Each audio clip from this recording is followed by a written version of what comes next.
So I've just been minding my own business, enjoying this hill. My chain's come off.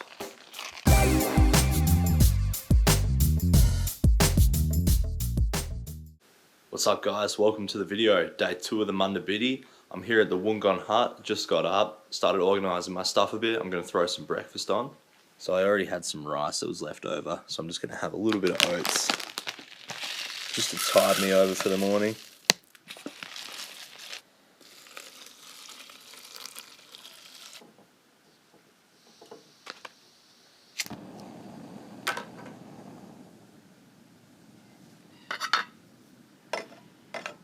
So while that's cooking, I'm going to show you guys around the hut a little bit. You can see I've got all my stuff splayed out here on the table. Got my washing hung up here. Well, it's not washing, dirty clothes from yesterday. I thought it might help them air out a little bit. This is inside the hut. It's pretty cool. So you've got the 2 bunks either side. You can probably see these ones behind me. I've got all my gear under there. I'll show you that later. Here you've got a little bench area and place to lock your bikes up. Someone's also built like a makeshift, Jesus, work stand here. So my shifting on my bike's pretty bad. I might actually try and use that in a bit.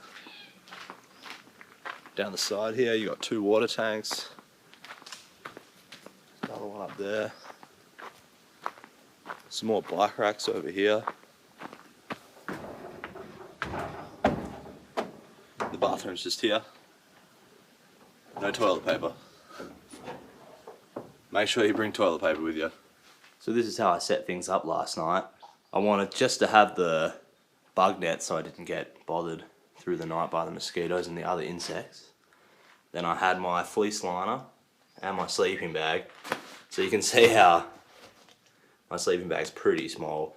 I was a little bit cold, but I didn't have many clothes on, so I could rug up a little bit more. Then just had the air pad, really good one, a little air pillow, and then just some other bits and pieces, nothing too interesting. I really like this tent so far. You can see inside it's pretty roomy, and there's just enough space to sit up in the middle, which is what I was wanting. And I also put the tarp underneath it. The tarp's a little bigger than I need, but it's kind of nice to have an area that's clean to sort of stand and sit on here, because you know it's so dusty. And then obviously underneath the tent isn't as important in the bunks, but outside it's good to protect it. See if I've burnt these yet. Nope. Damn, they're nearly done. Quick oats are seriously the way to go. They're so easy. It's 8:36. I wonder if I can get going by 9. Alright, I didn't really think I could make it happen. It's 10 o'clock now. The bike's all packed up. I've rearranged things a little bit to make it a bit more balanced. A little bit less weight on the back and a little bit more on the front. I'll show you guys in a sec. I don't know where to put my sponge. I noticed like if you keep them inside, like in a waterproof bag or just in your bags, they start to really stink. So I'm just going to put it on the outside. It's going to get dusty, but it might be worth it. I think the best thing to have to clean dishes would be like a brush, and I just don't have one. So yesterday I just had the tarp sort of strapped on here, but what I've done is I've put it on the front here. Hopefully it's not too low that it'll be touching the wheel if I go over some big bumps, but I don't care too much about it anyway. I was going to make it smaller and like cut it, but I thought that might really just make a mess, and I kind of like that it's big, so I'm going to keep it for now. And I was a lot more successful at putting the tent away this morning, so that's good. I hate how close this bag is to the wheel there. There's just not much I can do about it because I'm pretty comfortable in my position. I've just been taking it really easy on descents and over bumps and stuff like that. I definitely bumped it a few times, but nothing too bad. Alright, let's do it.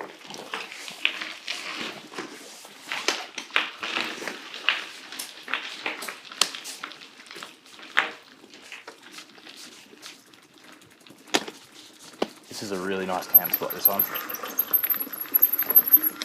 Very quiet at night. The only noise is my disc brakes. I don't know if it's because I've got the hard disc brake pads, they're not the soft ones, but they've been like this since I put them on. The rotors are definitely clean. I made sure to clean them when I put them on. Not a big fan of disc brakes, I'm really not.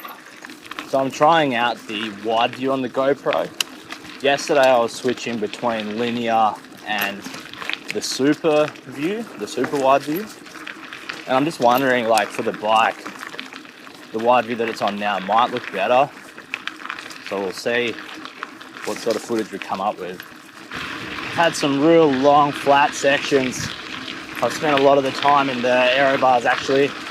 I'm surprised they're in quite a comfortable position considering I just sort of threw them on there.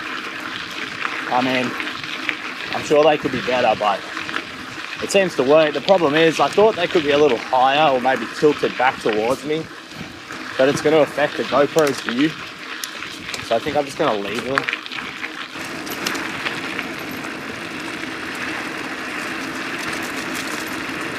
Guys, check this tree out. It's still alive too.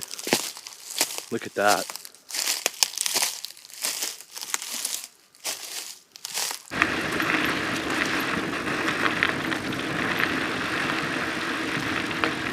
So we're at this place called Balmoral. I have no idea what it is, but there's some parking, there's a toilet. There might be some little hikes in here or something. So if you need a toilet break, good park here. Bush railway. In 1890, a bush railway was constructed to transport logs into the 39 timber mill. Sawn timber was then transported by rail to Jarradale, 12 kilometres away. So there must have been a timber mill here. God, you can't even imagine it now, can you? So check this out, this is an old log landing. There used to be a steam winch here that would pull the logs from this landing onto the railway carriages. There's even still sleepers in the ground here.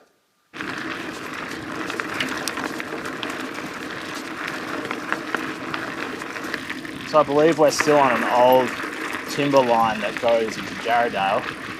You can normally tell because it has sort of that railway shape to it. And also there's no steep climbs or descents, it's all quite smooth.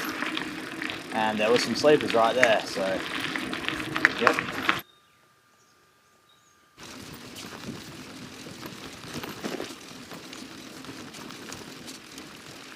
Alright guys, looks like we just arrived in Jarradale. We'll check town out. So there's a general store, but it doesn't look open.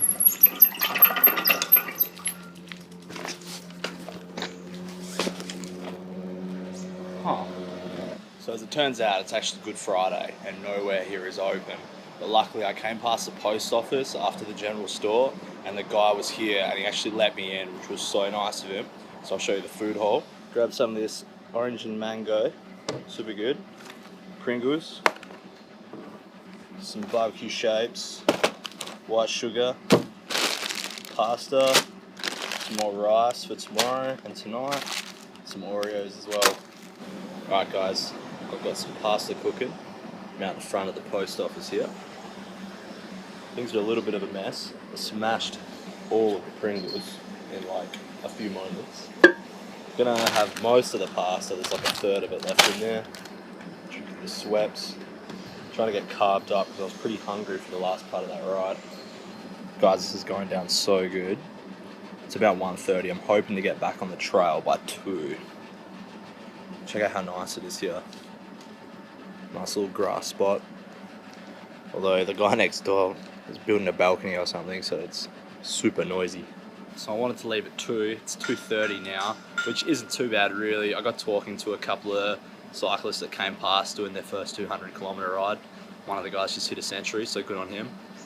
It's a little bit noisy here with the ice fridge, so we'll keep it short. We've got about 34.7 to Dandalup Hut. The bike's all ready now. Got a bit of pasta that I had left over on the back there. Got some Oreos in the pouch. Just got to chuck some sunscreen on, and we're good to go. Now I know there's a lot of climbing to Dandalup Hut, so I'm a little bit nervous. I have done it before. I don't remember how bad it is. I guess we're going to find out together. Alright guys, be prepared for some pea gravel. There's some steep climbing on your way out of Jarradale, followed by some steep descending apparently. Steep and slippery. Steep descent ahead. I mean, if it's anything like that up there, it's going to be crazy.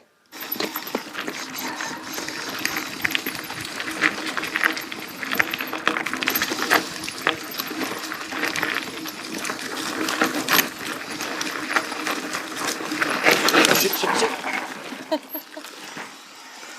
Don't want to go in there. That's what happens when you hold the front brake. Can't control yourself.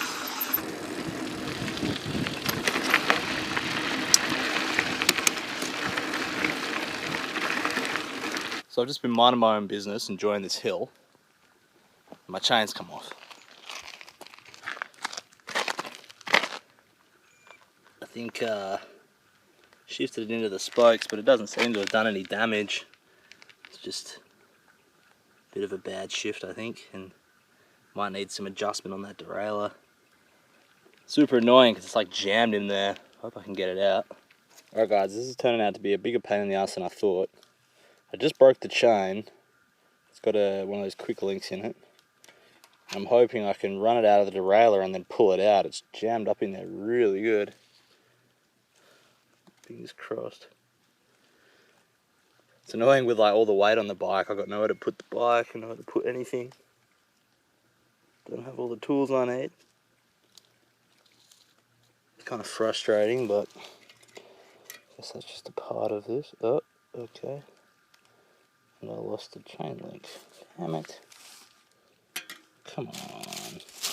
Check it out guys, I got it out.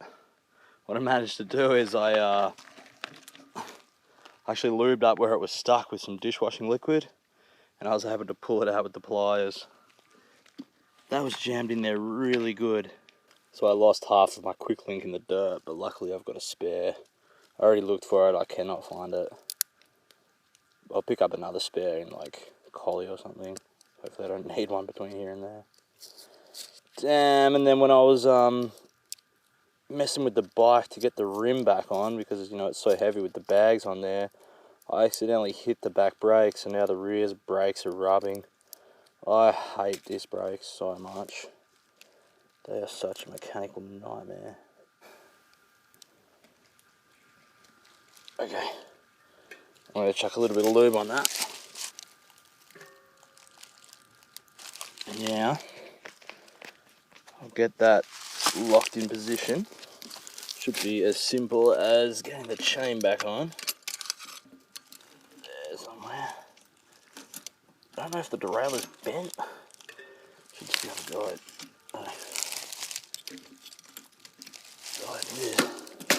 Yep, that's locked on now.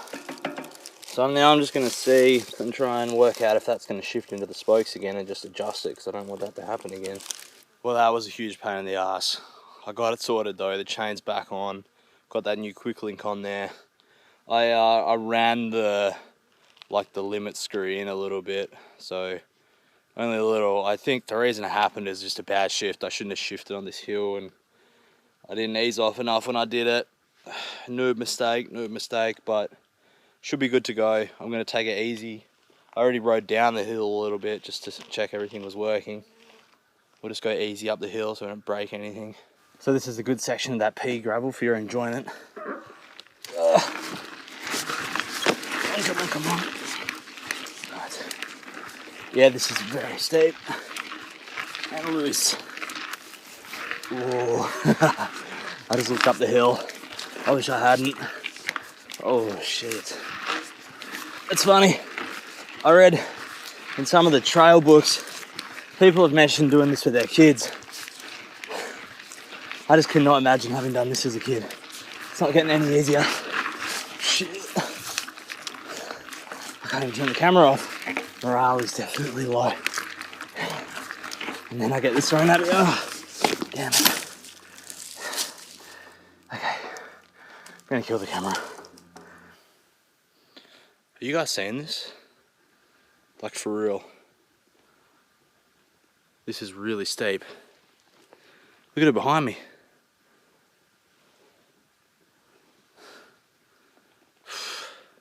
We're almost 10k's in now, and it's finally chilled out a little bit.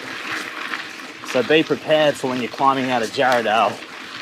It's some hectic, steep and slippery climbs. This like long flat now is so welcome. I'm feeling like a lot better after getting stuck on that hill like that for so long, trying to fix that mechanical. I was feeling pretty bad, and then to have those like steep hills thrown at me afterwards, it was such a test. So I feel this is really rewarding now.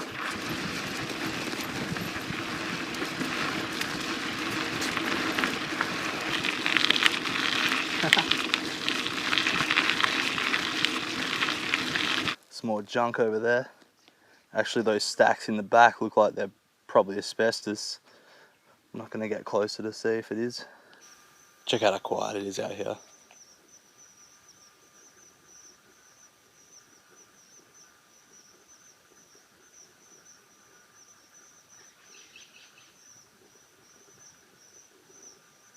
Isn't that so good?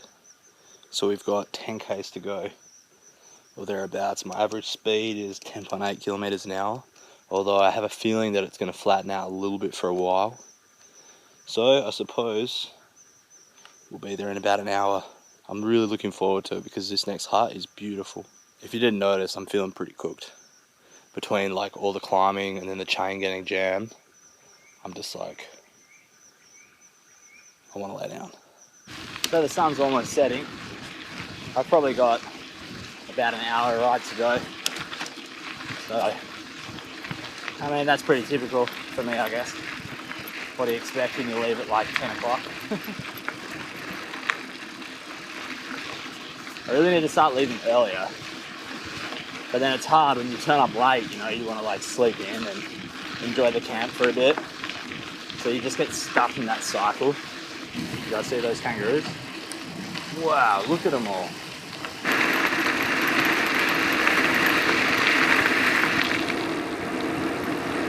Check it out, North Dandalup Dam. That is a really good sign. Oh, that's nice. Wow. Guys, seriously. Whoa. How's that for a view? I mean, that's one good thing about arriving here late. That's for sure. That's the dam over there. You can see it all over the road. It's funny, being from Pemberton, I feel like I never really see this part of Western Australia or this part of the Perth region. It's really nice to be up here. Alright, so didn't quite make it during daylight, as I'm sure you can see. I don't have too far to go. A few kilometres. It's just gotten a bit rough. All this single track now that I've gotten back onto the unsealed part of the Munda Biddi. I had to stop and put the lights on. There was some insane climbing just before, and like the thing that made it really hard, besides it's steep and slippery, is you're in a really narrow, long ditch.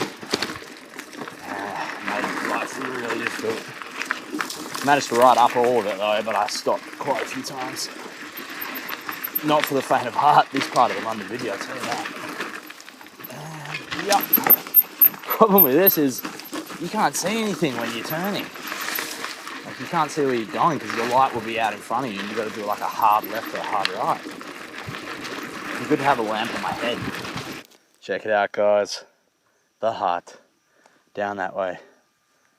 My guess is it's like a few hundred meters. Alright, check it out, guys. We've arrived. No one else here, actually, which is kind of surprising. I thought there probably would be for a long weekend. Just started unpacking the bike. I got all the sleeping gear out. I've thrown the tarp down. And I've got the tent and the sleeping gear there. I'm going to put that up in a minute. Got all the rest of the stuff out. Going to start cooking in a minute. And I've hung some of my clothes up.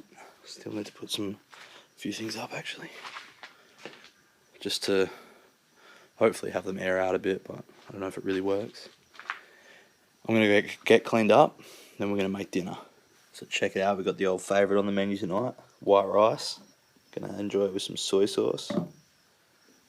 and some of this green Tabasco sauce. And yes, that's glass. True bikepacking style. So we'll be keen to get some food in, and then chill and get to sleep. Alright, so I relocated into the tent because of all the bugs. I'm going to eat this food, and I'm going to get to bed. Thanks for watching the video. Remember to hit subscribe so you can join me for the rest of the journey. It's only just getting started. So much more is going to happen. I can't wait. I'm going to enjoy this hut in the morning briefly and then try and get an early start. So tune in for the next video to see will I actually get going early.